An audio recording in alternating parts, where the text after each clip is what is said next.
T'as 4000 photos sur ton téléphone, tu sais plus où elles sont et ton stockage est plein à craquer. Bienvenue dans la vie de tout le monde. Mais aujourd'hui, je te montre comment Google Photos va complètement changer ta façon de gérer tes souvenirs. On va voir les bases, les fonctionnalités avancées que peu de gens connaissent et des astuces concrètes pour libérer de l'espace sans perdre une seule photo. C'est parti. La première chose à faire quand tu installes Google Photos, ou même quand c'est installé de manière native, comme dans les trois cas des téléphones, c'est la sauvegarde automatique. Donc tu vas dans les paramètres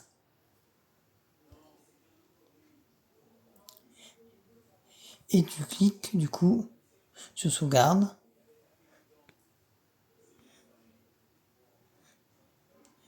Et du coup, bon là c'est activé, mais si c'était pas activé, tu pourrais l'activer. Et à partir de là, chaque photo que tu prends est instantanément envoyée dans le cloud. Même si tu perds ton téléphone, tu ne perds rien. D'ailleurs, quand t'es pas en Wi-Fi, ça te demande si tu veux utiliser les données mobiles. Ben tu peux, si t'as envie. D'ailleurs, petite précision importante, Google te donne 15 jours gratuits, partagés entre Google Drive, Gmail et Photos. Donc si tu as des milliers de photos en haute résolution, tu vas peut-être avoir besoin d'un abonnement Google payant. Mais on verra une astuce pour éviter ça juste après. Pour organiser tes photos, tu peux créer du coup des albums. Et pour ça, ben, tu cliques sur créer. Créer alors, donc tu cliques. Mince. Ah, tu cliques sur le plus, pardon, là. Album. Tu lui donnes un nom, par exemple, vacances. Mince. 2026. Et du coup, tu peux mettre anniversaire de mamie, chantier, cuisine, et tu sélectionnes les photos que tu veux mettre dedans. C'est simple, rapide et efficace. Bon. Mettons par exemple les cours d'espagnol que je donne. Donc ajouter. Et le truc cool, c'est que ces photos se synchronisent partout sur ton téléphone, ta tablette, ton ordi. Tu y as accès depuis n'importe quel navigateur sur photo.google.com. Donc, du coup, moi, vu que je veux pas le créer, en plus, j'ai oublié un S à vacances. Donc, bien évidemment, vous ne m'en voudrez pas vu l'heure.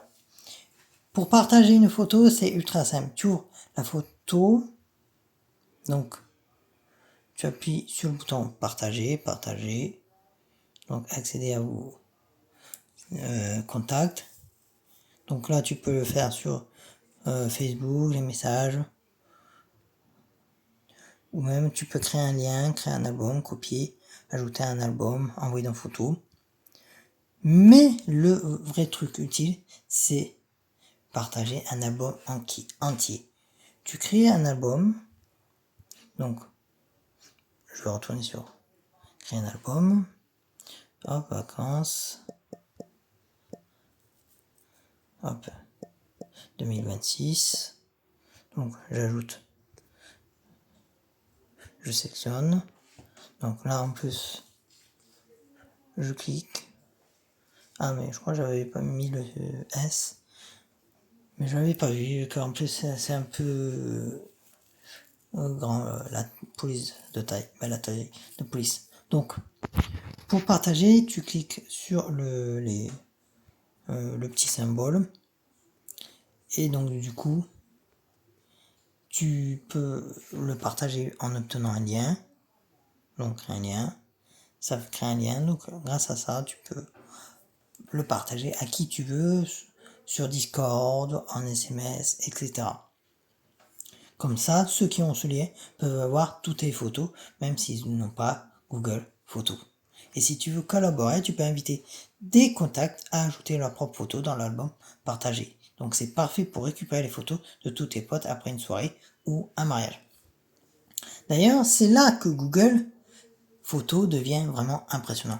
La barre de recherche. Donc, elle est juste en bas à droite.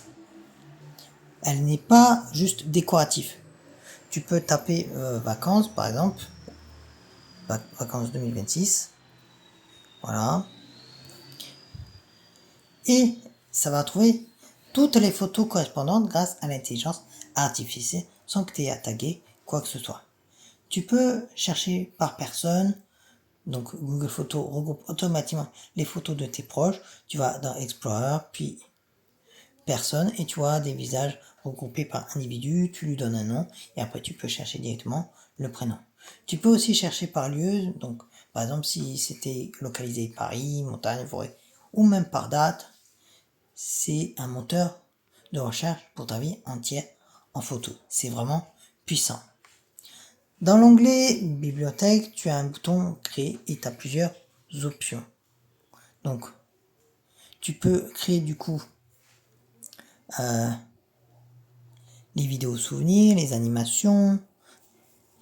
Donc, du coup,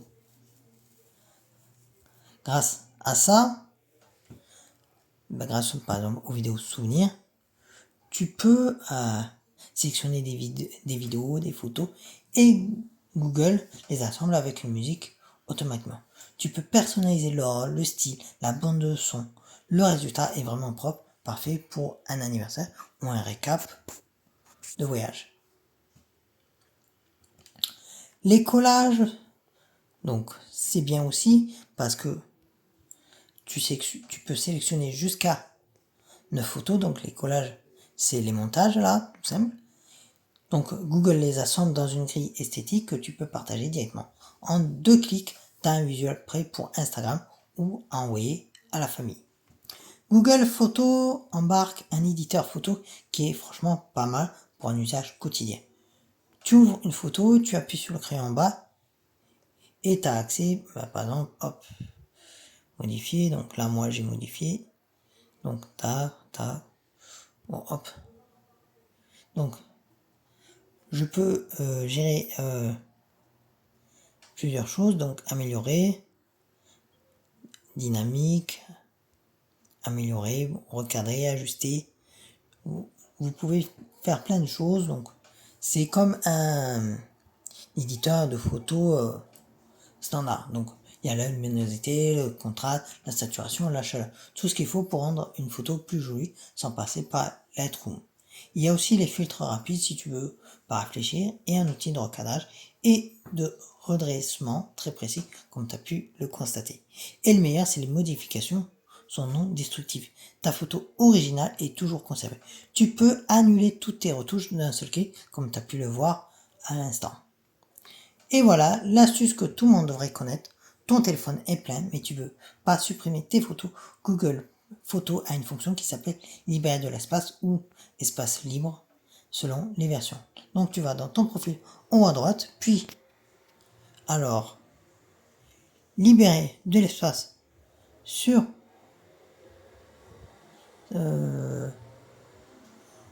cet appareil. Non, libérer de l'espace là, c'est mieux. Donc Google va identifier toutes les photos qui sont déjà sauvegardées dans le cloud et te proposer de les supprimer de ton téléphone uniquement.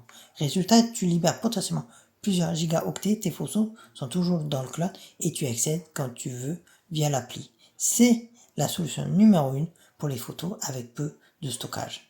Chaque matin, Google Photos peut t'envoyer une notif avec des souvenirs de photos prises il y a 1 an, 5 ans, ce même jour. C'est le genre de truc qui te fait sourire le matin. Ces souvenirs sont aussi disponibles directement dans l'application. En haut de ton fil photo, tu peux les personnaliser, choisir des personnes ou les périodes que tu veux voir ou ne pas voir apparaître. C'est important si tu traverses une période difficile et que tu veux éviter certains souvenirs. Pour ça, tu vas dans les paramètres paramètres,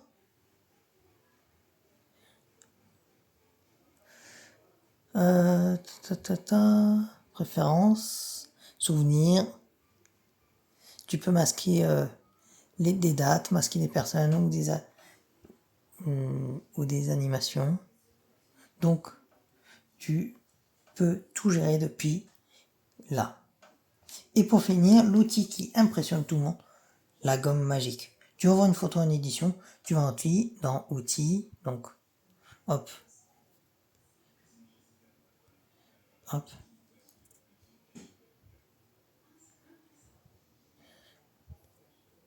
hop, dans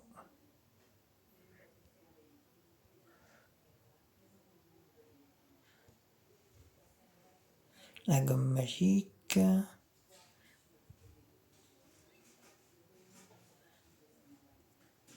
Voilà. Donc, tu dessines autour d'un élément que tu veux effacer, par exemple un passant, une poubelle, une voiture gênante, et Google l'efface en reconstituant le fond automatiquement. Ces deux liens appliqués à la retouche photo et le résultat est bluffant. Cette fonctionnalité est disponible sur tous les appareils Android et iOS avec Google Photos. Certaines applications avancées, comme meilleure prise ou déflouté, sont réservées aux pixels. Mais la gomme magique, elle est accessible à tous.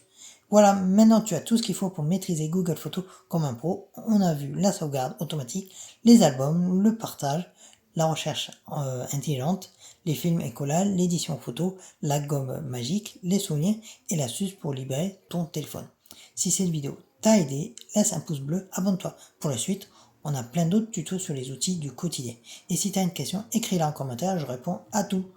À très vite!